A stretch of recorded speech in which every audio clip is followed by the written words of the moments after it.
Je me promène beaucoup le long de la Loire, mais c'est rarement une promenade tranquille. C'est-à-dire que la plupart du temps, c'est là où je vais réfléchir aux maths que je fais en ce moment, aux problèmes que j'ai. C'est absolument pas un moment perdu, c'est là où je suis le plus efficace même.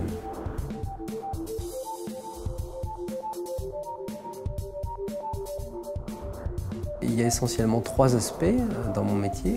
Il y a tout d'abord la recherche, ensuite l'enseignement, et il y a aussi la divulgation, popularisation des mathématiques auprès des jeunes et du grand public.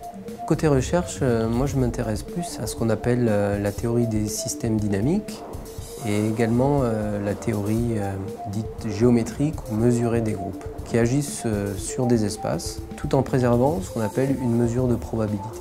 Quand vous jouez au billard, vous pouvez vous intéresser au rebond que la balle fait sur la bande du billard.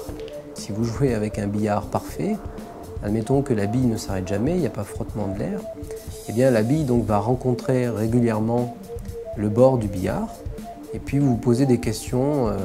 Est-ce que la bille va venir taper sur tous les points sur le bord du billard, ou est-ce qu'il y a des zones qu'elle ne viendra jamais visiter, ou est-ce qu'il y a des zones qu'elle va visiter beaucoup plus souvent que d'autres.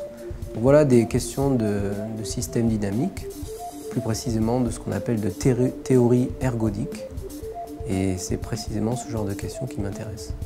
En France, on insiste beaucoup sur la formation en mathématiques.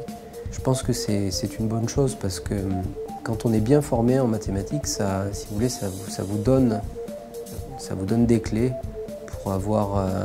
pour aborder les problèmes et avoir des idées de manière beaucoup plus rationnelle.